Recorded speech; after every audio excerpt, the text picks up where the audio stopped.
I want to welcome you back to Enemy of My Truth, and I'm so grateful you're here today. In this week's episode, I have the absolute pleasure of sitting down with the incredible Paulette Hoeflich to explore one of the most fascinating and soul-stretching topics in the spiritual world, past life regression.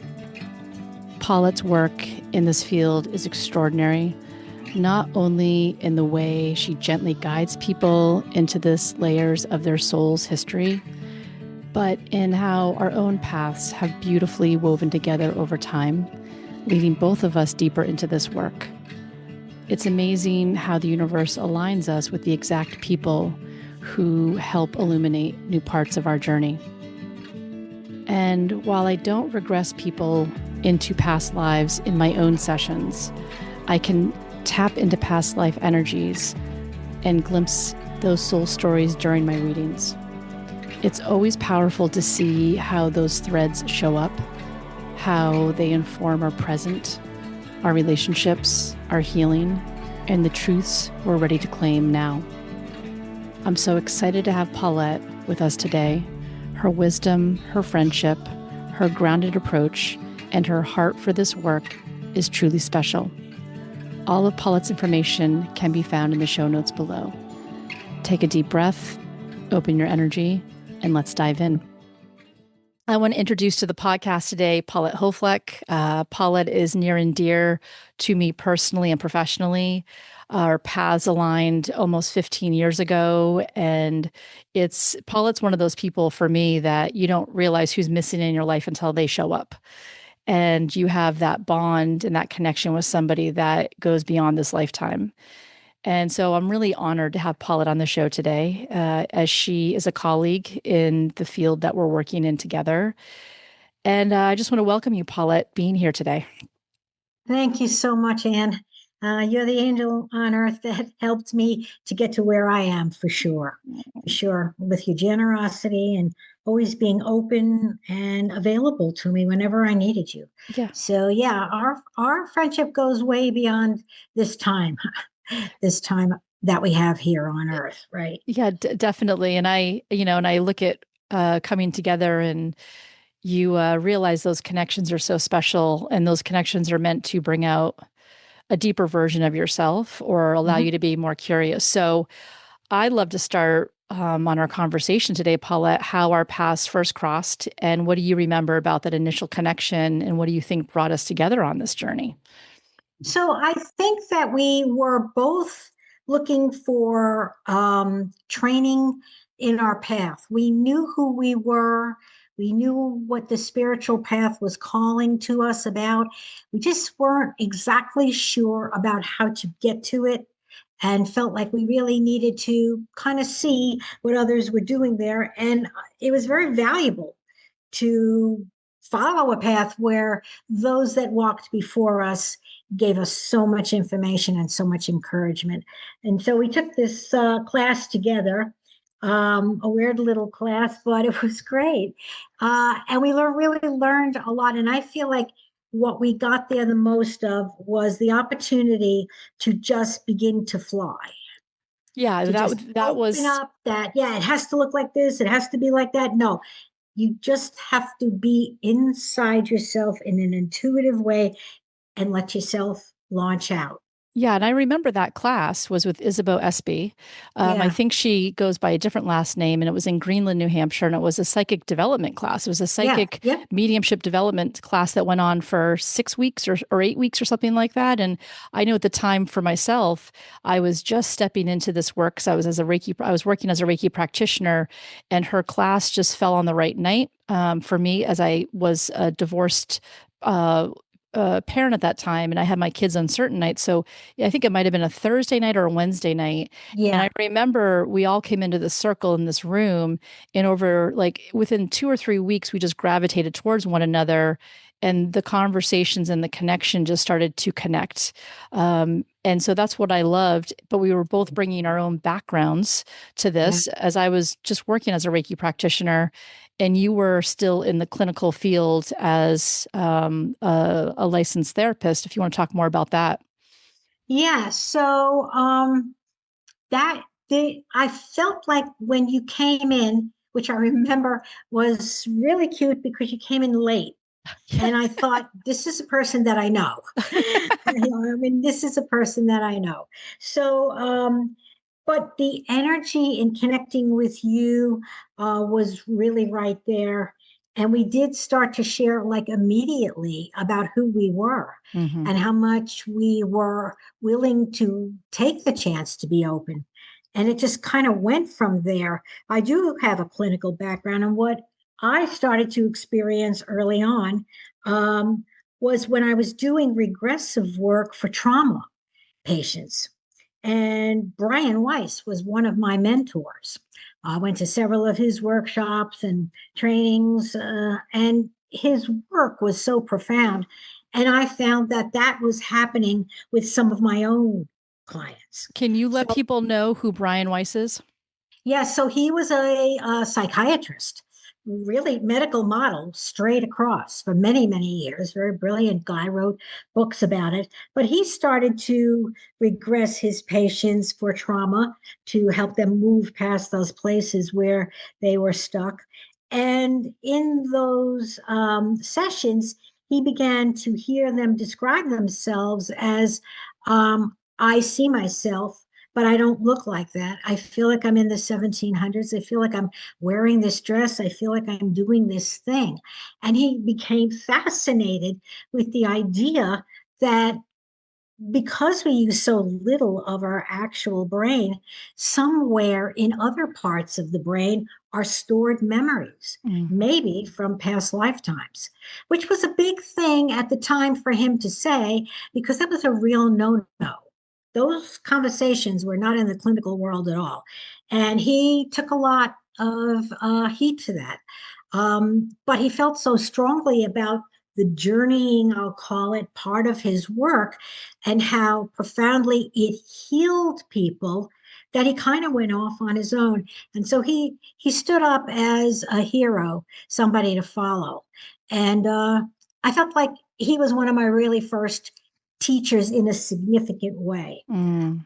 The other thing too that had brought me on this path from the beginning was that I come from a very spiritual family.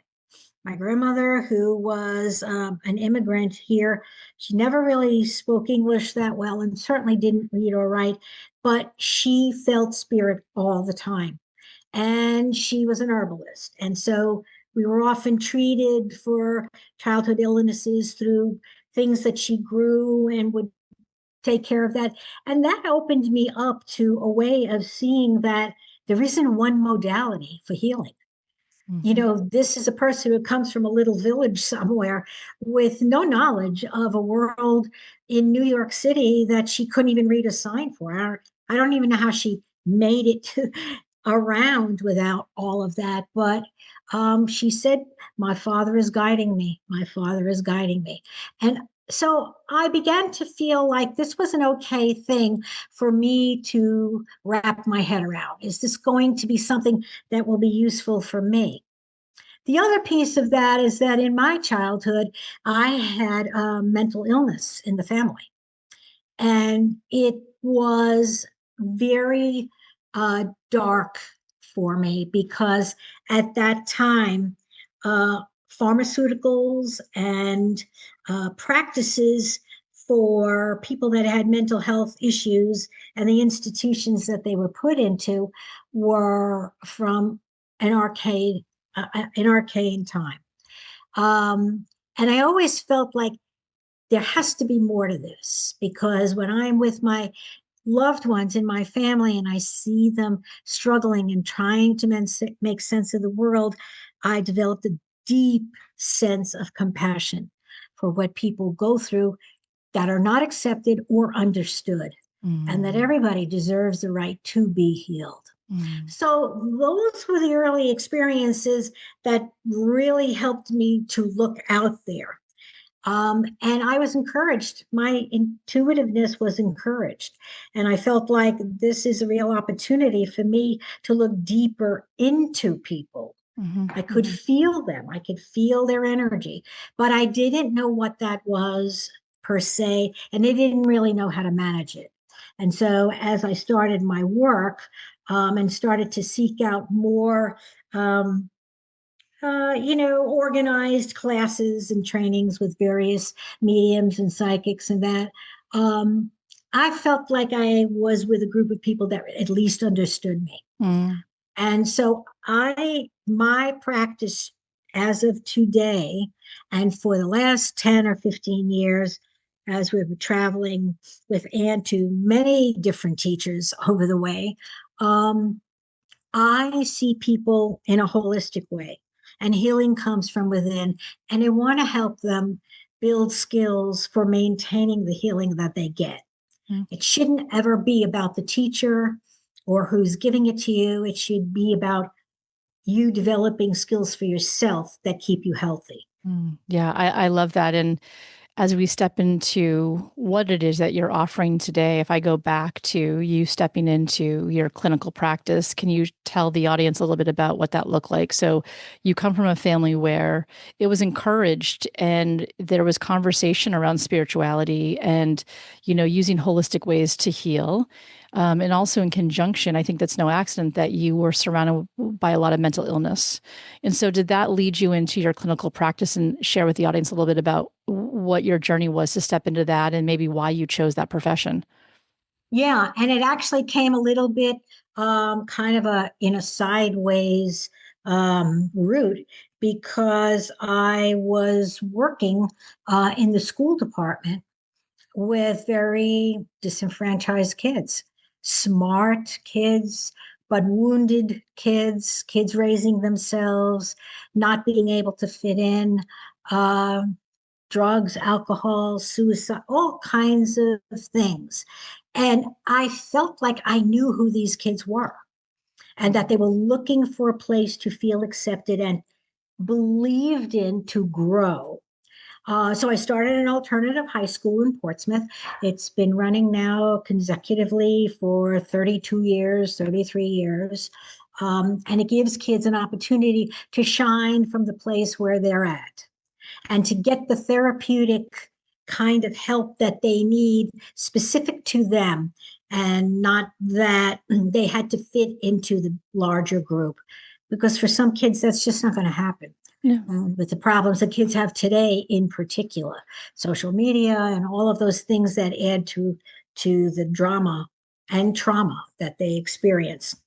So while that was happening, I pursued more of my clinical training because I wanted to have the credential that would allow me to continue that.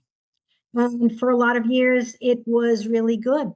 But I did start to feel like with patients that I had, that I was bonding in a good way with, I felt like I could go a little bit more into who they were as people and help them to sort of overcome some of those issues that they have. So my practice is about being truthful and direct. I don't preach anything. I would give some guidance, but everybody walks their own way.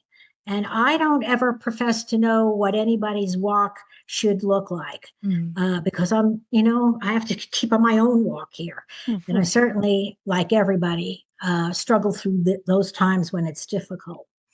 Um, so I also, during this time that I was on the path, um, felt like I needed more spiritual training in a more precise way. And I loved and felt attracted to a lot of indigenous practices. I felt like that has been here since we walked on the earth. So I was shamanically trained for 4 years with somebody, a really good teacher up in Maine. And I do use some of those, sometimes soul retrieval work, sometimes just clearing work, sometimes lifting people up out of the energy that holds them back and healing them over, and what we would call psychic surgeries. Um, and I feel like I've built a practice combining the two things. And so when it came time for me to decide, are you going to keep this license or let it go? There was not even a hesitation. There was like, you don't need this to do your work. Mm. People will come to you because they need what you are offering them. And so it's a very eclectic approach. And I feel very proud now that in the mental health field, it is beginning to crack open a little bit Well, because so many practitioners want to be trained spiritually. right. And when you got to that point, Paulette, what license did you hold before you let it So, a New Hampshire mental health counselor certified. okay. And so you held that in that space for how long? Oh, probably. Well, I was part of the first group that actually got certified because they didn't have a certification for that. Probably 20 years, maybe I held that. Yeah, let's see, 80. Yeah, probably about 20 years. And so I didn't want to continue in that way. It just felt not enough. Well, it sounds It, like as you stepped more into this and yeah, your clinical practice almost kept you in a container that didn't allow you to really connect to your clients. And it sounds like your clients, you were being more and more clients were coming to you that wanted to go deeper in a way that your clinical practice could not hold. yeah, And was that a difficult decision to eventually let your yeah. license? So Yeah, how and because how I long? couldn't, I mean, I couldn't, the insurance companies, certainly that was like a loss. But, I became unenamored, I guess, with the system of identifying people so that you can be reimbursed. That Mhm, seemed so, if you don't mind, ass backwards to me. mhm, mhm. I'm not going to put somebody in a diagnosis just so that they could meet the criteria of the insurance company. So I do have a sliding scale, but it's out of pocket. And you've been like a gracious fountain for me, sending me people who really have utilized my special work, especially around past life. It's such a fascinating topic to talk about, but I have really appreciated that the people you have sent me wonderful people that have grown significantly as the work that we did together brought them forward. Well, and I appreciate you saying that, Paulette, and I'm just as grateful for the space you hold for those that are in need of going deeper on a soul level. And I always say that it takes a village, and I'll say this, you know, I'll always say this, that it takes a village of practitioners and healers that you might have part of the recipe the person needs, but somebody else holds the other ingredient, and then somebody else might hold the other ingredient. Yeah, And so what I love with how your work is transformed, and I want to touch upon that as we stepped into, here you are working as a um, mental health practitioner in the New Hampshire seacoast area, led you to into diving deeper into your development through psychic and mediumship.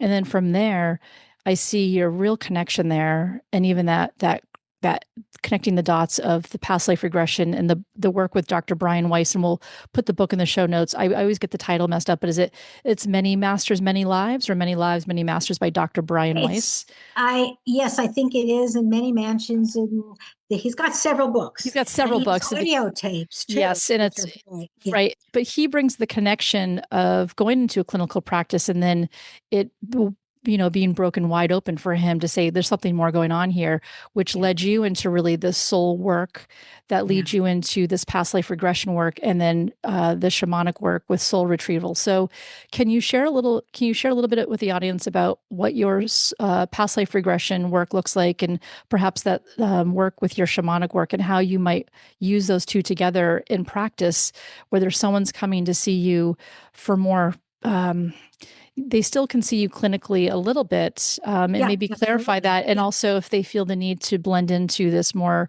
spiritual aspect of themselves. right. So somebody would come in with a presenting issue, but intuitively, which I didn't have that word initially, but when it came to me that that's what this was, it really opened up a place in me that I could really be there more for somebody. So Mm. as they might be talking about a certain thing, I would also be intuitively feeling like, well, is there more here? And is what you're saying this? Hmm. And there's a freedom when somebody is able to see you as you are and accept you. It's almost like a shell cracking open and taking a breath before sprouting out. You know what I mean? Well, it's also Um, feeling safe to be seen, but in a way yeah, that it's a language we're speaking with each other that somebody may not know that you're able to go there. And then right, finally understanding you have the language that they didn't even know that they needed right. to open up themselves. Yeah, and I think that mental health practitioners, at least previous to this new time, were almost afraid to talk about that they were experiencing that same feeling, but there was no forum for that to be acceptable. So Right. here we are doing intuitive work and not even being able to talk about that amongst our peers. So Right. things are shifting, and that makes me feel a lot better. But frankly, the feeling of being intuitive is like coming back to your authentic self. Hmm. Hmm. It just gels right in there. You know you're right about what you're feeling, and it lets you be compassionate and it lets you help guide somebody. And that is part of healing. That's part of the healing process. And I think those that step into the medical field and in any area, I work with a lot of therapists that come in as my clients, a lot of nursing staff, a lot of nurses, a lot of doctors, and it's interesting because it's just through the guise that they are healing people that perhaps that's the gateway for them to be and have the credentials. And we go through the work, and I have such respect for the medical field, but Yeah, of I course. find that things start to change over time. That it goes beyond what's taught in the book, it goes Yeah, beyond what their protocols would be, that they're reaching for more. And you're like, who do I talk to? And this reminds me to add here that I will put in the show notes the podcast around the intuitive therapist. And there's been a group of you in the Seacoast yeah, area that came together, and I'll post that podcast about therapists who are starting to blend and incorporate this intuitive language yeah, and allowing that to be a part of the work that people are gradually stepping into. And especially from the clinical standpoint, where it's like you can't sometimes always have one with, you can't have both. And how yeah, does a therapist learn to step into that space for themselves and start to understand this intuitive knowing within themselves and incorporate that into their work? So, yeah. It's a sense of freedom. right. It's a sense of freedom that you didn't have before. And the group that I'm with, thanks to you, Anne, pulling us together, they're great. They're really open. We're all really growing, really sharing all of that. It is continuing to evolve. Yes, it really is. And so if we go back to, say, if I'm to send somebody to you, Paulette, and I'll refer out to you, let's just say for the past life regression work you're doing, why would somebody want to come see you for that kind of work? Give us Okay, an so example. the different scenario possibilities of why people even call about past life work, and that is that they've had recurring dreams. They feel certain feelings when they're around people, like deeper connections. Some of the relationships that we build in a lifetime feel more than just other relationships. And we put a name to that. We say, well, those are karmic relationships. You've been with that person before. You know you have, there's something that's old about it in you. And some of us come back to resolve issues that we didn't have a chance to. And that's one of the nice things about past life, is that it's an opportunity to continually evolve the soul, Mm-hmm. because in one lifetime, you can't do it all. Mm-hmm. So the possibility that we've had thousands of lifetimes, because the earth itself is, I don't know, 6 billion years old, or thereabouts, it's entirely possible. Mm-hmm. And when we open up the mind space, which it's become actually so widely accepted in some circles that you could go on YouTube and get guided meditations Mm-hmm. to do a journey. for different things. You're for depression, for anxiety, to help you sleep, to get over a relationship, for prosperity, for all kinds of things. Here's your 15 minutes. It's beautiful meditation music. Follow my words and just let go. And people are accepting that that journey work is a key to opening up a space in them that they have guarded for a long time that has not been helpful for them. Right. So mainstream is picking it up in many ways that it never did before. Right. And I always tell clients, yep, go to Insight Timer or go to Spotify or whatever, get a little meditation practice. You know, when you go to yoga, always open up with a meditation, Mm-hmm. always. And it's a chance for you to just let go of the day, of the week, of the month, of the year, whatever it is, just let it go and be open.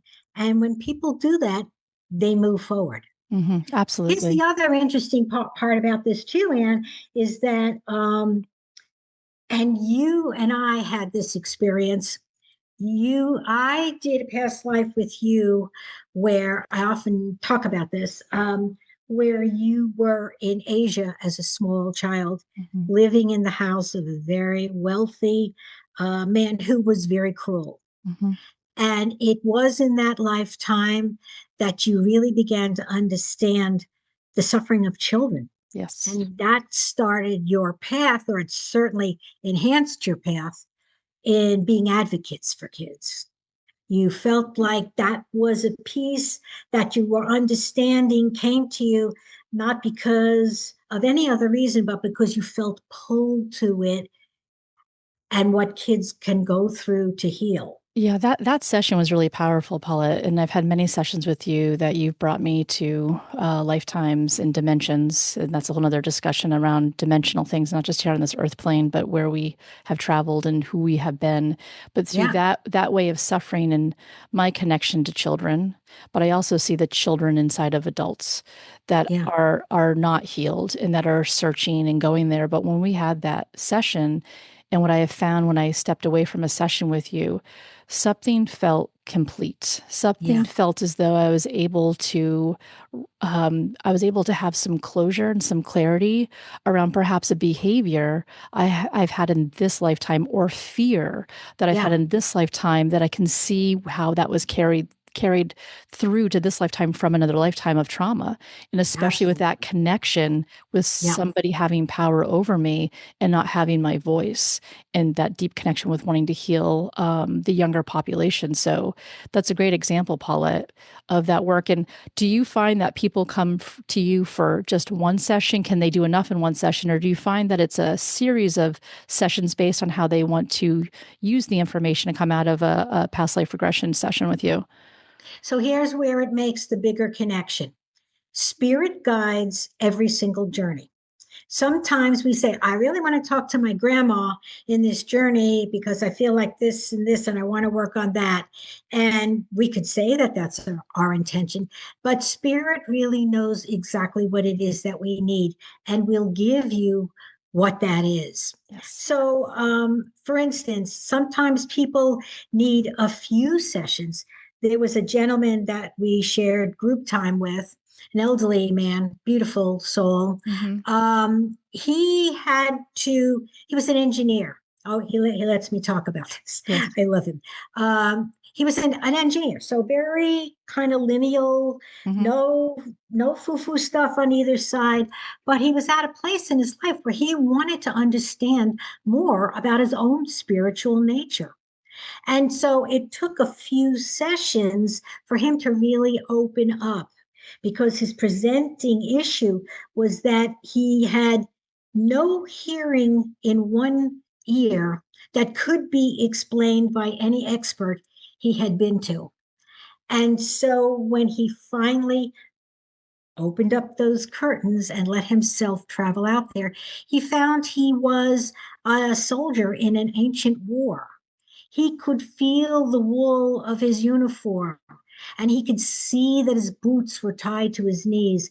And he said he was so young, maybe 16 years old to 17, and that there was an explosion that went off on that side of his body that not only knocked him out, but took out his hearing. Mm. So he cried about it Mhm. because he felt like maybe I've been carrying this for a reason. Mm. And if it's true that we do have past lives and that this happened, this will help me to heal. Absolutely. And also the symbology there too is, with this individual that you're talking about, and he's such a lovely individual, what does he need to hear or not listen to in this lifetime? Right? Yeah, Like what is that symbolizing? But for him to be able to journey and to come back and have that connection, talk yeah, about understanding more about how we not only heal that aspect of ourselves, and you can go there, but allowing that to step forward in who we are here today. It's really, really, really powerful work. it is. So, Paulette, as we're talking about this, how can the audience find you, and what does that look like today? So let people know a little bit about what your practice looks like, how they can reach you, and how they can step into this work, even if they're curious to have a discovery call with you. Yeah, so they can reach me by my email address, which you can post there, or my cell phone. And I feel like the people that are supposed to come to me, they do. They They- find me. They track me down and we work. And sometimes it takes a few times getting together to talk more about it Mhm. because people have fears. They have religious fears. Yeah, The sure. things that we were taught as children is not good or this is wrong. That takes a little bit of experiencing that nothing bad will happen to you. Sure. Because as a trained therapist, I'm also there watching your body Mhm. and really moving energy at the same time to take out and open up the spaces that are closed. Mhm. After the session, there's a debrief Mhm. so that they're able to put the pieces together of what they saw and who came to help them, who was on their spirit team for this day. Mhm. And was it, somebody that they knew that had passed? Is it somebody whose energy is still with them that is present? Mhm. And did they feel comforted? Did they feel like it was okay to fly out there knowing they could come back? I mean, that's that right there. It's very deep, but I got to tell you, Anne, not only is it really gratifying to see when people move forward in that way and feel stronger and confident, but I feel healed Mm. as well. Well, it's like You there's know what that. I mean? Well, It's yeah. I like mean, this. well, that's that soul contract. I believe Yeah, that every yeah, person that I have the honor to work with, and I'm yeah, sure I can't speak for you, but I'm sure you feel this way, that there's definitely a soul contract with every person that crosses our paths. That there yeah. is deeper work that we've done before, and there's that familiarity that's happening that allows us to really go there and do the work. So, Yes. Paulette, do you work only in person, or can people work with you remotely through this work too? So they can do remote work. Of course, energy work I feel is always best in person, but sometimes it's not possible because they live far away. And I would help them to set it up so that there aren't distractions and that kind of a thing. Okay. Um, but as a Reiki master, that energy travels. Yes. If they have to call from the moon, then that would be okay. You know what I mean? Because energy is energy and it's with us. Um, it is such fascinating work and beautiful work because I feel like people get in touch with their own beautiful souls. Right. Some people don't even know how good they are because they've been told their whole life that they're not. So it's multi-level. It's It's multi multi-level. it's multi-level, Paulette, and I feel that once we open that door, that curiosity just continues to grow. And encourage anybody that has that curiosity and wants to dive deeper, do it. Whether Yeah. that's through working with a practitioner, a book. I always say, find your tribe of people that you can have these conversations with. And in the meantime, if we can't have our conversations with these people, find the books and the people that will support you through reading, through publications, and through groups and classes and classwork. Yeah. So Paulette, You my know last, what's also, I have to add one more yeah, thing, and that is that more men are beginning to come to do the work Yeah. than ever before. And they are great. They're at a point in their life where they want more.